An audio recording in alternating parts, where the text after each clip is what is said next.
Hello and welcome to episode number 19 of the Hafey Digital Podcast, a show for creators, makers, and doers, where my goal is to help you make to the max. That was a camera shutter sound effect, if you couldn't tell. My name is Ryan Hafey, and in this episode, we are going to be talking about the perfect camera. What kind of features would it take to make the perfect camera? Let's talk about it.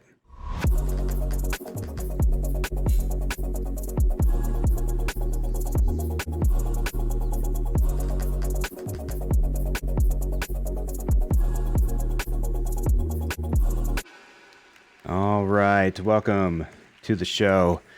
Yes, that's right, ladies and gentlemen. First of all, happy Easter. Today is Easter Sunday, and I hope you all are enjoying it, spending time with the family. Not that you have a choice at this point, although you probably may be away from some of your close family, parents, and things like that. So hopefully everyone is doing well, everyone is staying safe as we go through all this crazy madness. And that's pretty much all we're going to say about that, because everything that needs to be said about that has already been said a million times in a row. And it's Easter Sunday, so we're here to enjoy ourselves and sip some red wine and talk about camera stuff. So yes, today the topic at hand is what features, if you had in this case it's me, but if you had an opportunity to make a camera, to design a camera, to work with camera makers to say, these are the features that I want, what would those features be? What would it look like? Now, in this episode, I went through, as I started to kind of think about this, I decided to start jotting down some different things as opposed to just sitting down, turning on the camera and kind of going at it. But I thought, what kinds of things would go into it? And I ended up creating a very long list, much longer than I thought. Now this, by the way, this is my perfect camera. This may not be your perfect camera.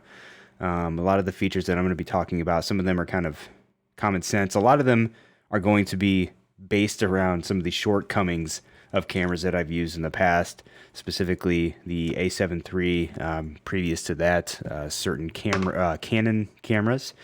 So we're going to get into that a little bit. But first, of course, if you're new to the channel, if you're new to the podcast, be sure to subscribe and follow me on social media, on Instagram and Twitter at Ryan Hafey, and let's have a conversation. Let's talk about some stuff. Let's nerd out about camera gear and all that. Had a couple people send me some messages. Always love getting messages and questions, and people for looking for like gear recommendations and other ideas and thoughts. I'm always happy to give those as long as I'm able. So feel free, head on over to Instagram and shoot me a DM or shoot me a tweet, whatever. Let's talk. So I don't really have any updates this week. I've been what have I been doing this week? It's been a busy week, actually. On the day job front, we've been doing a lot of activations that have actually taken up a lot of my time dealing with fighters and things like that. And obviously, with there not being any boxing going on, we've had to come up with some ways to continue to get fighters out and in the spotlight and keep fans engaged. So we've been doing some different things with them, and it's been going well. It's been a lot of fun. People seem to enjoy the things that we're doing. There are some we're replaying full televised fight cards on Saturday nights. So if you're not doing anything and you want to watch some boxing, you can head over to YouTube and watch some full televised fight cards. In fact, on Saturday we played an entire televised pay-per-view card, which was pretty cool, and people seem to enjoy that. So that kind of stuff during the week is keeping me quite busy. I did start filming. I talked about it last week, and I've talked about it before, but this drone hyperlapse concept that I'm thinking about. I want to do a video where I create a day-to-night moving drone hyperlapse. I think I've figured out a way to do that. I don't want to reveal everything here because then, it might spoil the video too much. But basically, the video is going to be me going through the process because I've never done it before. I've very briefly looked online to see if anyone else has done it, and it looks like there are a couple of people who have, but I didn't spend any time dissecting them or looking up any tutorials. So this is just really more than anything a thought that's just kind of been in my head, and I'm gonna see if it's possible for me to pull it off. It's gonna require a full day of sun, which I'm waiting for, because actually right now we've got a lot of clouds in the sky. It's been a little rainy, or at least cloudy lately, so got to wait for that to clear up. But working on that one. Still have the podcast software episode in the works. It's still in the planning stages. I haven't done that one. I've been slacking, man. I've been doing stuff on Instagram. I've been trying to keep myself creative and occupied. I've been doing like a 1 photo a day type thing, where literally just find a photo opportunity from around the house, and keeps me engaged. I'll take some photos, I'll go pop them in, I'll kind of pick which ones I like best, and I'll process them and edit them all from scratch, no presets or anything, just to kind of keep the gears turning. Speaking of which, the photo that I posted yesterday was pretty cool. Let me pull it up. I'll pull up my Instagram here. Shameless plug. So yesterday, again, I'm in the Las Vegas Valley, and yesterday, as kind of like a salute to the frontline workers, the Air Force Thunderbirds, the jet pilots, whatever, the fly in formation. We have Nellis Air Force Base on the north east side of the valley, and they took off from there and basically flew a route around the valley, basically covering the entire valley, so at least so everyone could see them, but they flew a formation over and did some maneuvers and things like that. And the path, they released a map of where the path would be over the valley, and the path actually went over our house twice, because they had to fly down, because we're on the more on the southeast side. They had to fly down and then fly back. So I made sure to be armed with my camera. Now, I was a little disappointed. I got a photo that I liked, but I should have cranked up the shutter speed a few more notches. I think it was at 1/320th of a second, which, they were flying pretty low. I had my Sony 135 millimeter lens on, and it was bright daylight, so I definitely could have cranked up the shutter speed, and, now thinking about it, I totally should have. But this was the shot, and that doesn't really... let's bring up the screen. There you go. So that was a shot I was able to capture. Zoom in a little more here. So if you look real close, you can see a little bit of motion blur. When it's zoomed out in Instagram quality, it's not too bad. But I wish I would have gotten that a little bit sharper, considering I really only had one opportunity to get it. But anyway, that was my photo yesterday. So that was pretty cool, I thought. Anyway, so I think that's about it on the update front. Let's wet the whistle and get into today's topic. After we turn off the screen there we go. Awesome. So the perfect camera. Now, as I mentioned, this is my idea of a perfect camera. I'm not going to be, and I want to do this. I want to try to be realistic about this, meaning I don't want to, I don't want to try to lump a red camera, the capabilities of a red camera, into something like an A7 III body. And to be honest, my needs aren't, I don't need a red camera. It'd be cool to have one, but I don't need one for, at least for what I do. So I think overall, the perfect camera for me would be something that's relatively small, relatively compact, can be used for whether I want to do some professional work or some vlogging, something that's multi-purpose in a lot of ways.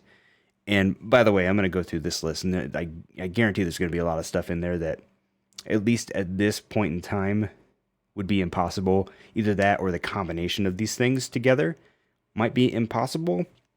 But again, we're just having some fun here. So anyway, let's, and in this list that I put together, I tried my best to try to make some sense, or at least put things in order of, different video versus photo versus just kind of form factor and things like that. And then I did that for a little bit, and then I just kind of, it got a little too cumbersome. So I'm going to be going back and forth quite a bit, but let's start with some of sort of the high level type features that I would want to see. First of all, my perfect camera would be a mirrorless camera. And I say that having used a mirrorless camera for a while. This, again, the Sony a7 III here. Before this, I used a DSLR, which was the Canon 7D Mark II. I've used the Canon 5D Mark III quite a bit in the past. I actually like those cameras quite a bit, but they're a little bit too big. And we're going to actually get into more into size in a little bit. But the cameras are, I need them to fill the hand nicely, but not be so heavy and cumbersome that they kind of get in the way, if that makes any sense. But anyway, yeah, I want a mirrorless camera, which means that I'm going to be having an EVF, an electronic viewfinder. And that needs to be super high resolution.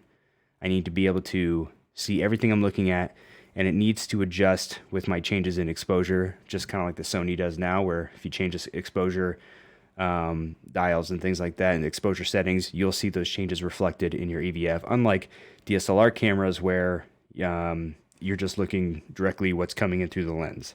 That is kind of one of the benefits of an EVF. Downsides of EVF is sometimes there could be maybe a little bit of lag, or you're not seeing truly exactly what's coming through the lens, so you might, your exposure decisions might be a little off maybe. But the EVF needs to be super high resolution. There needs to be little to no lag in the EVF. I think that's probably about it on the EVS side. It's going to be full frame. I want a full frame camera. I've used a lot of crop stuff in the past, and since going to full frame, I like it better. I like the lens selection better when it comes to full frame. I don't like throwing a 16 to 35 millimeter lens on a crop sensor body and experiencing a 1.6 times crop. Nobody wants that, so we're gonna go with a full frame. And I'm thinking about a 30 megapixel sensor.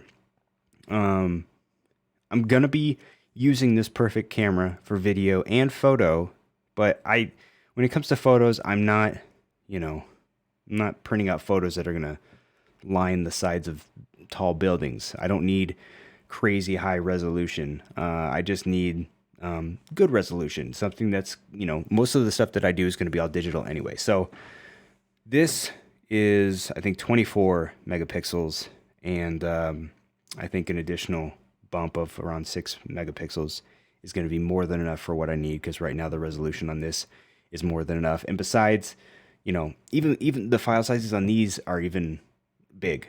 So, I can't, that's got to be taken into consideration. Today's technology and file sizes, it's got to be taken into consideration somehow. So 30 megapixels. Talk about video specs a little bit. So for starters, I want 4K up to 120 frames per second. And that's got to be some crystal clear 4K.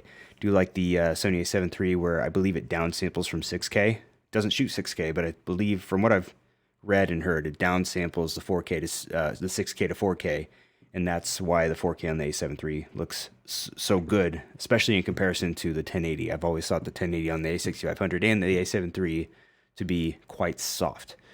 So 6K downsample to 4K, 120 frames per second maximum there. I'd love to see 1080 at 480 frames per second. Let's really go crazy with the slow motion. The 1080p needs to be super crystal clear as well, and no crops. We're not cropping anything. We're not cropping in on the 4K. We're not doing any of that. We're gonna invest in the slow-mo, because that slow-mo, I mean, it looks like it's butter. If you can get it, if the 120 frames per second, especially when you're doing handheld stuff, you're shooting some B-roll and stuff like that, that can come in clutch. So I want that slow-mo. I want to be able to really slow some stuff down. And you know what? Just for good measure, let's have it shoot 6K raw internally up to 30 frames per second. I'm going to be generous there. I'll give it 30 frames per second. I'm not going to ask for like 6K, 120 frames per second. I mean, that's just ridiculous. Maybe someday, Right now, everyone's still watching all their stuff in 1080. 4K is creeping into the YouTube market, but I don't see 4K being the norm for, I don't know, at least another 5 to 10, no, maybe 5 years, maybe even less than that. I mean, we're moving pretty fast. I could be wrong. I'm not good at making those kinds of predictions. But anyway, yeah, 6K, 30 frames per second internal RAW up to. And you can shoot RAW, obviously, in low resolutions and things like that. I want 10-bit 422 video. I need those colors. I've shot on log before on the A7 III and other cameras. Problem with shooting log when you're shooting an 8-bit, which the Sony A7 III does, is that you're just not going to get the color depth that you need, so that, in editing you can't push those colors as far as you would like, and then you end up getting banding and things like that. So I like log. I love the dynamic range. I just don't shoot in it because I don't trust those files to be able to hold up to the grades that I want to do on them. So we need that 10-bit 422 at least. No recording limits. We got to start classifying these things as camcorders, and not, that's at least that's what I've heard, that the reason that camera, like mirrorless and DSLR cameras, cannot shoot over 30 minutes, which is the typical standard, is because they're not classified as camcorder. I don't know, something stupid. I forget what it was. I don't know. I don't know exactly what it is, but let's not do any recording limits on these. Let's let them record as long as they would like to record. How about? One thing that definitely needs to be in there is a fast operating system. The biggest hurdle for me when I switched over from my old Canon to this Sony was the slower operating system. I've talked about this before. When I shoot boxing photography, when between rounds, what I like to do is go in and rate all of the photos that I shot in that round that I like.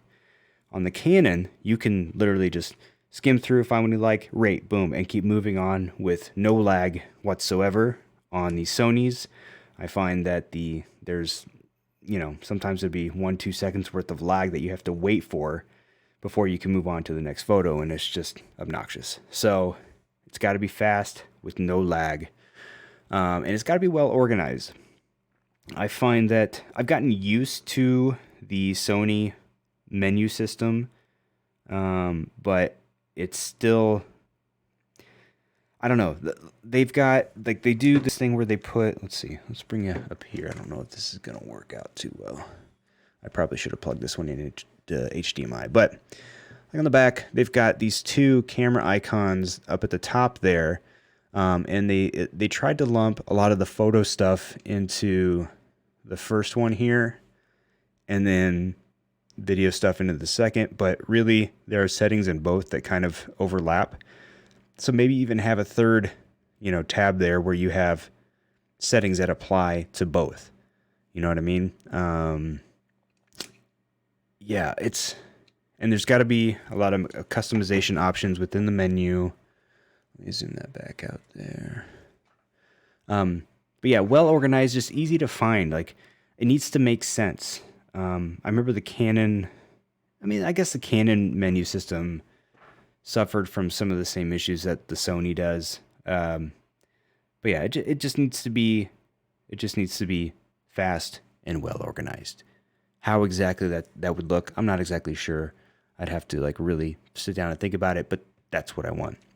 It's got to have a mic input. In fact, let's talk about audio for a little bit on these. So I had a couple thoughts around these, but I couldn't really, I thought about something and then sort of changed my mind about it. One of the things that I thought about is having do a two-way audio, to where, you could be picking up audio front and rear on just in body. So you might have a little microphone on the front and then another one on the rear. And the reason for that is, obviously if you're filming something like this, you're going to get people in front. And then let's say you're filming something, but you want your dialogue to be picked up. The audio from the camera can pick you up from the rear. Obviously in most cases, people are going to be plugging in shotgun mics or some sort of other audio device in a lot of cases. But I've thought about that. Or design a shotgun mic that has two-way audio. Could you take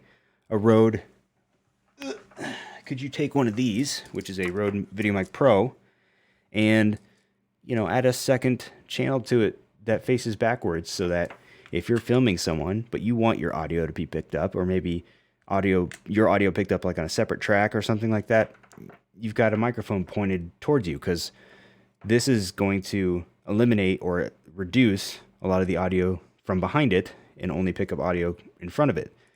Like that's, talking about cardioid patterns and things like that. Why couldn't you do that on a camera, or at least have the option to? So maybe you put that in the camera, give it some better preamps, make it at least usable in a pinch, make it usable for a vlog situation, make it, dampen the wind, any potential wind noise that comes in. Just make it usable, or put two microphone inputs on the side and then, an option to maybe mount two different microphones somehow. If you want a shotgun microphone, and then maybe you also have someone else, or, just as a backup source of audio, you've got, a lav mic, like a wireless lav system or something, an option to plug in two microphones, record two different channels of audio. I don't know. I think that would be kind of cool. USB-C port, the Sony A7 III has it, and it can be used to, I believe for file transfer, if I'm not mistaken, also for charging. And if you can use it for power, it needs to be able to power the camera, while off and just charge the battery, but also while recording and while just static. Like for example, right now I've got the Sony A7 or A6500 that I'm filming on right now, and it uses a micro USB port. Doesn't have a USB-C, but it's got micro USB, and I'm not recording to the camera, but that port allows it to charge the camera while staying on. But I would like for that port to also be able to charge the camera while recording, and also make that port available for writing to some external storage of some kind, like an SSD. Let me plug in an SSD via USB-C to that as well and write directly to that. Maybe two USB-C ports then in that case. So one so you can be charging, another so you can be writing to an SSD card or something. Speaking of storage, let's talk about internal storage. I want 2 card slots, and there's a lot of debate about the best type of memory cards for cameras. I honestly don't know all the different types of cards that are even being used right now. I know obviously SD is pretty common. That's what I use right now in the Sony. I've got a couple of these Sony cards here. Let's see. Oh, great. I dropped it. These are the cards that I'm using currently, and they read at a 260 megabytes a second, write at 100 megabytes per second. This is a 128 gig card. These are very fast cards, and they work really well. They're very reliable. I don't have any issues with them. A lot of people are like, oh, SD cards are too fragile. They break too easily. They're not reliable. I personally, maybe I just take care of my SD cards, but I've never really had issues using SD cards. So I would be fine with 2 SD card slots as long as those 2 slots read and write at the same speeds. They need to be identical. There's also a lot of people that will write, they'll like if they're on a photo shoot or even video, maybe, I guess, they'll shoot redundant. So they'll record to both cards at the same time. I actually don't use the card slots like that typically. Going back to boxing photography, the way that I use them, or at least the way that I try to get into the habit of using them, is I will, like if I'm shooting a fight, I'll use one card specifically for the fight. All the photos that I'm taking for the fight are being written to that one card. And then let's say between rounds, there's another fighter or a celebrity or something behind me, or something going on in the crowd that I want to capture. I'll try to quickly switch over to that other card and snap that photo. And the reason that I do that is that, when the fight ends and I go to unload all those photos, I'll typically put all the fight photos in one folder and then any other behind the scenes stuff in another folder. And if they're all lumped in on the same card, then I got to go in and I got to locate them, and then I got to transfer them to another folder, and it just becomes an annoying mess. So that's how I use the dual card slots, just separating the different types of photos that I'm doing. So hell, throw in a third card slot for all I care. Could come in useful at some point. So yeah, USB-C, internal power. It's got to have a clean HDMI output. And I don't know if this would be possible, but let's eliminate the need for a capture card. This is where my naivete might be showing, because I don't know if that's possible. For those of you who don't know what I'm talking about, like right now my A6500 has an HDMI cable that goes out into this Atom Mini. Oh, see, I didn't even zoom out there. Wrong way. Oh, I zoomed in. That's why. Got the Atom Mini switcher board here, which acts as a capture card. And that's required in order for, like, for example, I couldn't take the HDMI cable from the camera right into the computer and get a signal into the computer. It requires some kind of capture card. Well, could we bypass that? Could we build in a capture card into the camera so that you don't need anything to go in between them? Now, in my case, I guess, maybe if I'm on the road or something and I want to do a live stream and I don't have a capture card with me, I'd love to be able to just plug the camera into the computer and go. If I'm doing it here at home, obviously I want to use the Atom Mini because then I can toggle through my different scenes. So that's not an issue, but hey, build in a capture card. Let's do that. How about? I'm not even drinking bubbly today. I still got the burps.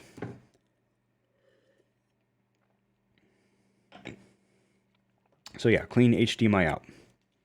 It's got to have that, because if you don't have a clean HDMI out, then you're going to have all those overlays that show your exposure settings and grids and things like that. And you don't want that, especially if you're a live streamer. So this thing has to be good for photo, video, and live streaming. This kind of goes back to the operating system. I'd like to have an intuitive setup. So if you think about, like, when you normally get a camera, cameras kind of come with some sort of default menu setup. And then you would go in and change your customizations after. Well, if, when you first get a new camera and you open it up, you turn it on, you might do things like set up the date and time. You might, put in your name and things like that into the menu. And maybe there are some cameras that have this, because to be honest, my experience is relatively limited to just Canon, Sony, and then I rented a Leica camera one day for a day, and that was about it. But if let's say you had an operating system that asked you a series of questions, just like a setup wizard that you could go through, and you could skip it if you wanted to, but let's say, it would ask you a series of questions. Do you prefer to use back button focus? Me personally, I always use back button focus.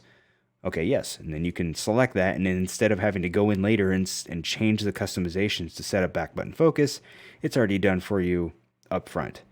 So little things to kind of save you time, because I know for me personally, if I were to reset this thing to its default settings, I don't know that I would know how to use it, because I've changed so many different features and customizations on this thing that, the average person would probably have a hard time picking this thing up and using it on their own, because all these buttons on the back do different things than the default. But yeah, that might be kind of cool. Just have a system that can sort of help you, especially if, you're relatively new to the camera, knowing how to, having things and just having that customization there available for you right up front would be awesome. Oh, we got Nabil. What's up, Nabil? How's Nabil doing? Hello to you. I got to get Nabil on the podcast one of these days. So what was that? Intuitive setup. Got it.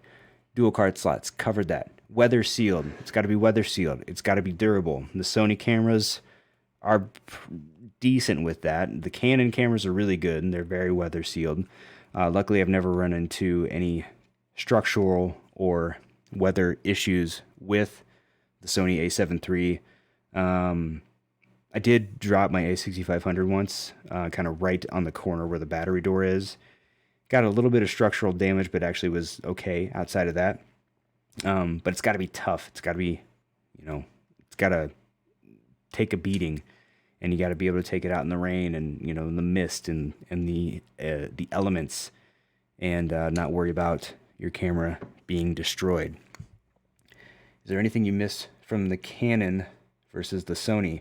Yeah, I talked about that a little bit ago. Nabil asked if I miss anything from the Canon versus the Sony.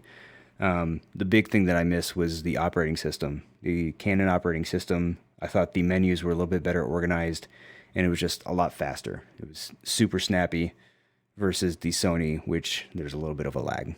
But if you would have tuned in the beginning, you would have known that. But I guess it's okay. Let's see. Weather sealed, durable, hinged flaps. Okay, so this one, maybe hinged flaps isn't the answer, but like for example, the card reader door. I'm gonna go to this angle here. Card reader door. It's got a little button and it's got a hinged flap here, easy to get in and out of the card slot. The UX was better versus the Sony. I thought it was. Just generally speaking, I thought Canon had that dialed in. I'm used to the Sony now, so I get it better. He's probably just giving me a hard time because, he's or at least was a Canon guy anyway. But so the card slot here, yeah, it opens, it's on a hinge, it's easy to open and close. And then you flip over to the other side here and look at this nonsense. You got these little flaps that just sort of hang on there and blow in the breeze. And I like to use cages on my camera, not just for some structural support, but also because it's got all these little threaded areas where you can put on attachments and things like that. But like, watch what happens here. I'm going to just do it just for the sake of it. See this little flap? Oh no. It went down in there. It got stuck. And then it's not always easy to get it back out. So give me some hinged flaps or just some other solution that's better than this crap. What else did Nabil say? Do you ever see yourself going back to Canon? I know how eager you are to buy another camera. Well, Nabil, no, I don't see myself currently going back to Canon. I don't see them they don't have an offering that I'm interested in at the moment. I know this new Canon RP is coming out and people are raving about that, and it's got some good specs apparently. I think Sony's going to come out with some comparable units in the near future, hopefully. And I think Sony's doing a great job. I like Sony for video better than Canon. Plus, just, I had to sell my Canon 7D Mark II and three of my Canon lenses. They weren't Canon lenses, but they were Canon mount lenses, just to buy one Sony lens that I wanted. So it's expensive to switch. I don't want to have to buy a bunch of whole new Canon glass. I'm not promised. Good stuff. Enjoying this live chat. Thanks, Nabil. Appreciate it. So yeah, I don't see myself going back to Canon anytime soon. Let's see what else we got. As a sports photographer, you're happy with your results? Yeah, I like the Sonys. I like being able to use the screen on the back. The live view on Canons was horrible. If you wanted to use a Canon as a sports photographer, you basically got to look through the viewfinder at all times. Versus the Sony, where if I want to, I can just use the back of this. I can turn out this flip screen, and then if I'm on the ropes, I can get down low and just kind of look directly into the screen, as opposed to having to crick my neck and look under the ropes and everything like that. So I like it. I just wish that the operating system was a little snappier. What else was there? Nabil keeps getting me off, or making me lose my train of thought. Let's see. Multiple customizable buttons and dials. Yeah, I kind of touched on that a little bit earlier. The Sony A7 III has a bunch of them. It's got a dial up here, a dial here. It's got all these C buttons, C1, C2, C3, C4. This dial here, you can customize everything, basically. Every single button, for the most part, you can customize on this thing, and I have. So it's got to have some customizations. There are certain features that I like to be able to access quickly versus having to go into the menu and being able to press a button and access it right away is a huge time saver. So it's got to have a lot of customizable options. IBIS, it's got to have some in-body image stabilization. I don't know how many stops we're on currently with image stabilization, but whatever it is, you got to do that and then take it up like another notch or two. The Sony in-body stabilization is okay. The Lumix, was it the GH5, I believe, or that line? I believe the IBIS in those is pretty good. I haven't used it before, but I've heard that it's pretty good. Let's do that plus another notch. Let's take that up another level. Talked about the dual-facing mics. As far as the mic situation, maybe even offer options to change the polar pattern of the mics in the camera. So, if you want one mic to be able to pick up sound all around, great, you can do that. If you want it just to pick up audio in the front, awesome, do that. Let's see. Built-in remote flash. So this again may be something. Oh, I just realized I'm still on this top view. This may be something that may be impossible at the moment. But let's say, if you're gonna do any flash photography, you would. Do I have it here? Hold on. Yes. There it is. So if you want to do any flash photography, you've got to have one of these, which is a flash trigger, and then this would go in your hot shoe. And then this would trigger, whenever you take a photo, the camera would trigger the trigger, and then the trigger would trigger the flashes. It would be awesome if there was a way around that. Maybe you have some sort of built-in frequency transmitter, and you can use an app or something and pull up and say, what kind of flashes do you use? Oh, I use the newer flashes. Okay, great. You select those, and now whenever you take a photo, it'll trigger your external flashes without the need to take up something in the hot shoe. And you free up a mounting location there that you can use. So just a thought. I don't know if that's even possible, but whatever. Sideways flippy screen. We gotta have a flippy screen. I mean, the Canon, like if you're filming from behind, the screen on this Canon is actually not so bad. I don't mind it as far as how it works when you're behind the camera. If you want to get down low, you can pull the screen out so you can look straight down. If you're holding it above you, you can kind of flip it down a little bit so you can have a better angle there. But you can't flip it out, and that can be a pain when you're trying to use it for vlogging. And again, my perfect camera would be an option for vlogging. So I want something I don't want it to flip up, because if you got a mic on the top, the mic's going to block it. I don't want it to flip down, because if you've got it on a tripod or GorillaPod, that's going to block it. It's got to flip out to the side, or even some, I would even be okay, assuming that there's enough space and real estate on the front of the camera, to have a small little GoPro size screen on the front of the camera, just to know that my framing is okay. Something a little bit bigger would be better, just so I could kind of see some of my exposure settings and things like that. But that would work. That would be acceptable if having a flip out screen for whatever reason was not an option.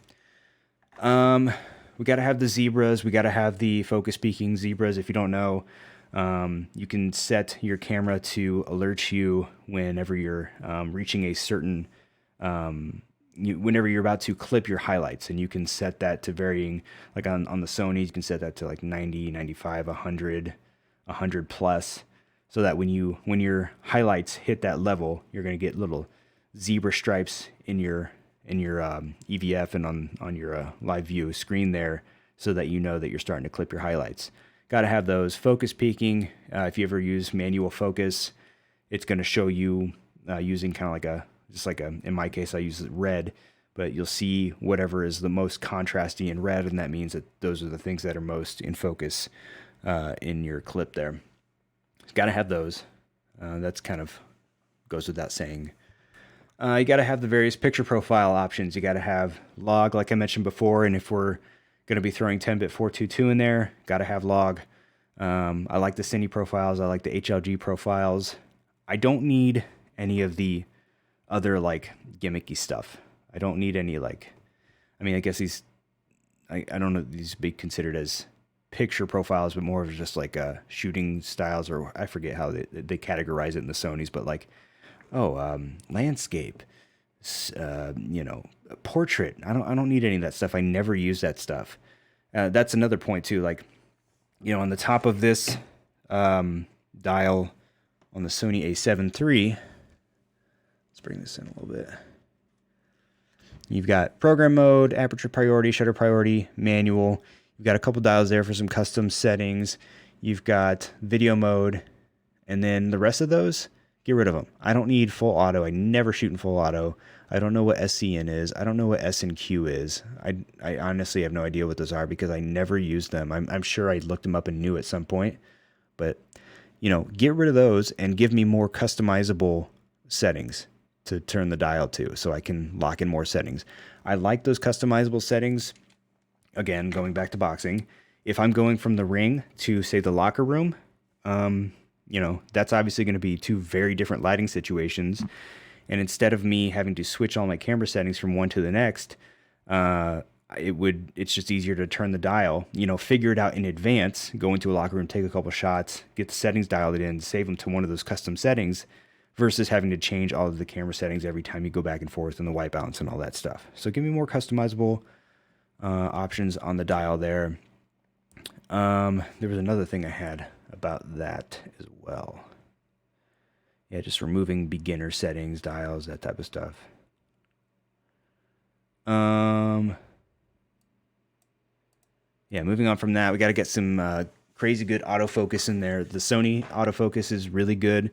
If you could get the Sony autofocus and Canon's dual pixel autofocus to have a baby, that's the kind of autofocus that I would like in the cameras. And of course, you got to have some options in there to be able to fine tune how quickly. I know the Sony does this. The Canon, I believe, does it pretty well. But how quickly does the autofocus switch from thing to thing? If you have something that walks in front of the subject you're filming, how long will it wait before it switches over to that? Those types of things. Got to have good autofocus. Dynamic range.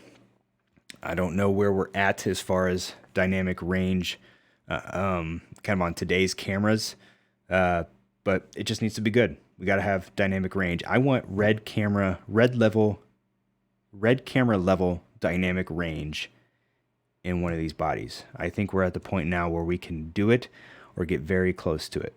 So let's get some good dynamic range. And for those who are unaware, dynamic range just basically means how well, if you're in a very bright and a very high contrast situation. Let's say you're indoors, but you got a lot of light coming in through a window. That's a very high contrast scene.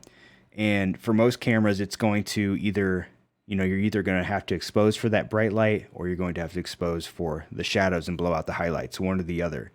But if you have a camera that has a lot of dynamic range, it can pick up both of those without losing detail in either. So that's what we need in our perfect camera.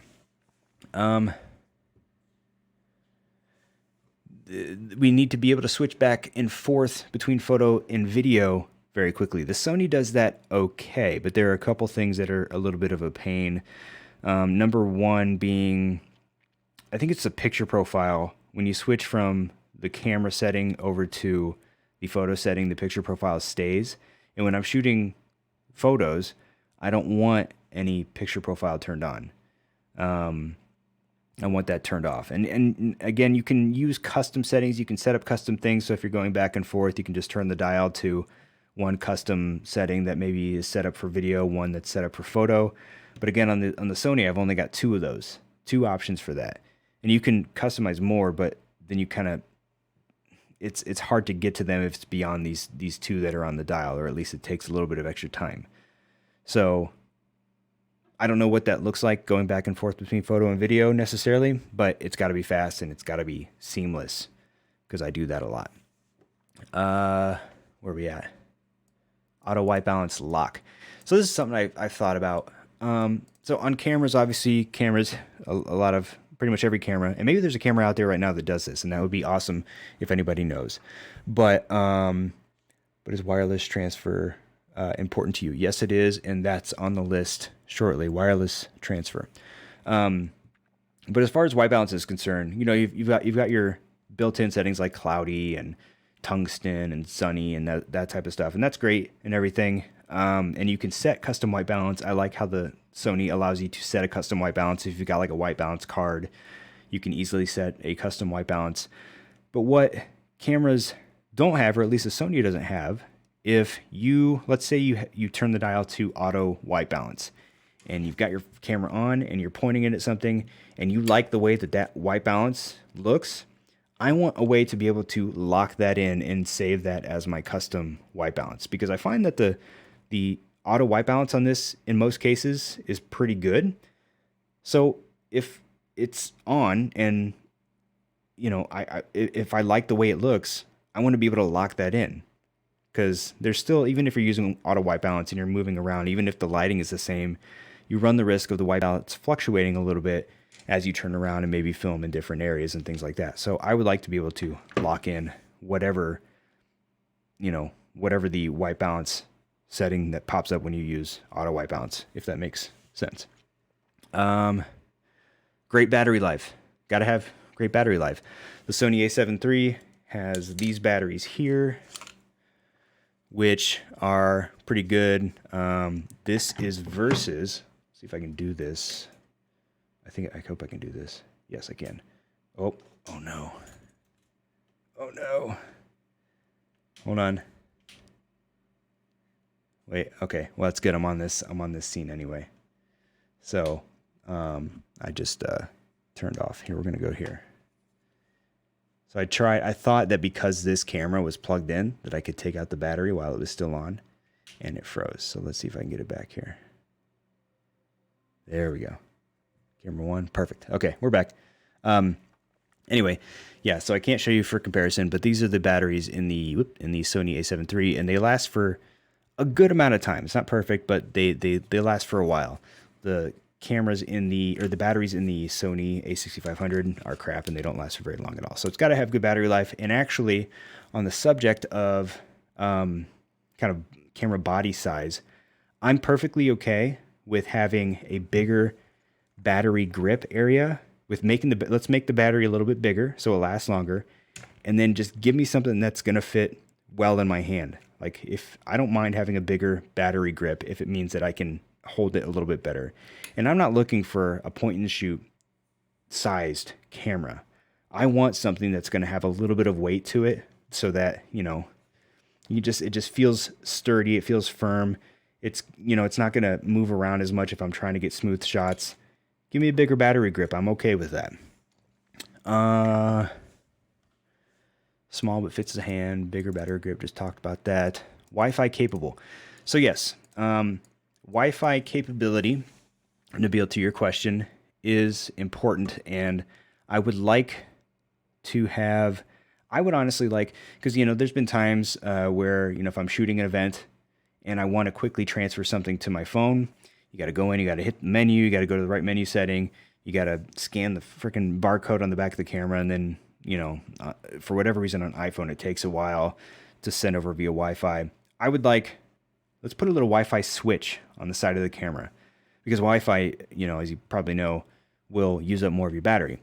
If you can just temporarily turn Wi-Fi on and then very quickly and seamlessly transfer some photos or maybe a video clip to your phone in seconds, and then get back to to shooting what you were shooting, that would be amazing. I don't want to have to go into the camera, continuously turn the Wi-Fi on and off, and go into an app and go through a big old process to transfer stuff over to my phone if I need to, or to a computer. Just make it quick and seamless and easy. Give me a little switch. I'd be fine with that. Rolling shutter.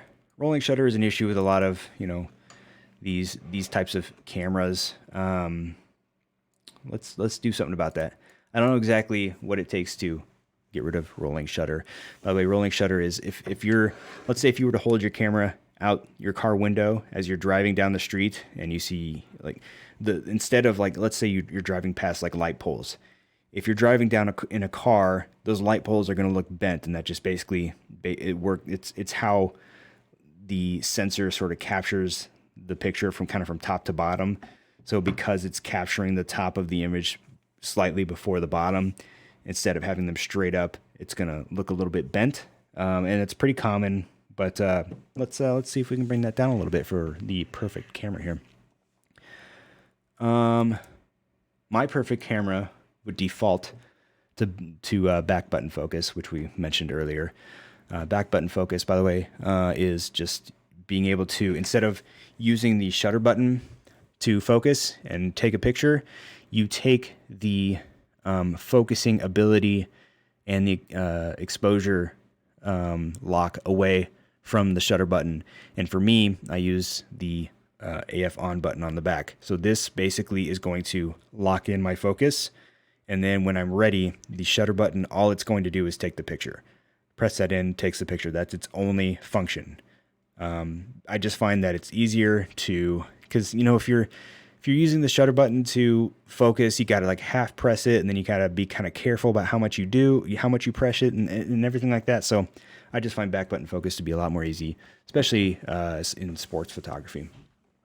And the last thing that I have written down here is on the bottom of the camera. Well, you can't see it here because here we'll use one of these as a reference. So basically every camera has a 1/4-inch threading on the bottom, which you can use for, to put it into a tripod or whatever. What I would like to see is a retractable 3/8 adapter on there. Some tripods have this where there's a 3/8, I think it's 3/8 that goes around it, but it retracts in to the tripod head, so that if you need the 1/4-inch, you can use a 1/4-inch, but if you need 3/8, you can use 3/8. There have been times where, if I want to mount the camera in unique situations, and, maybe not on a tripod, but on some sort of device that has the different type of thread, I got to find an adapter and plug it in and, screw it on and do that. I feel like that would be something relatively simple that could be done. It may not be used that often, but if it were there, it could be helpful in a pinch, and it's out of the way. Like, it's not like this big bulky thing that's going to be on the side of the camera. It's just literally built into it. It would retract into the camera when not needed, and when it's there, you can use it. So anyway, that would be my perfect camera. I'm sure there are probably some other things that I'm forgetting, but I can't think of any. But that's it. And I would like that camera for $500-600. I think that's reasonable. That's a lie. This thing was like $2,000 new, I think, when I bought it. So that's not going to happen. And by the way, the perfect lens was not part of this discussion, because in my opinion, you can't have the perfect lens. You could probably have like the perfect 24 millimeter lens or the perfect 24 to 70 millimeter lens, but you couldn't say, for example,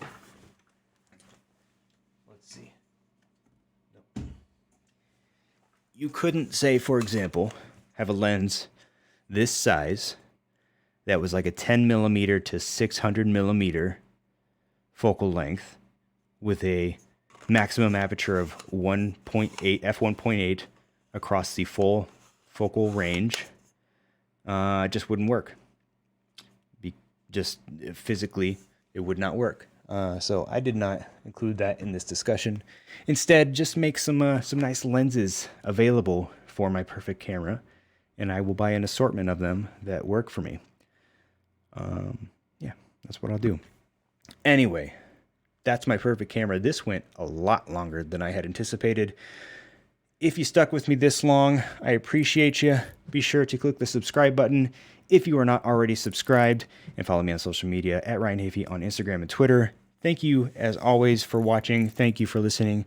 Thanks, Nabil, for chiming in and asking some questions. Appreciate you. And happy Easter, everybody. Stay safe, stay healthy, and we will see you in the next one. Bye-bye.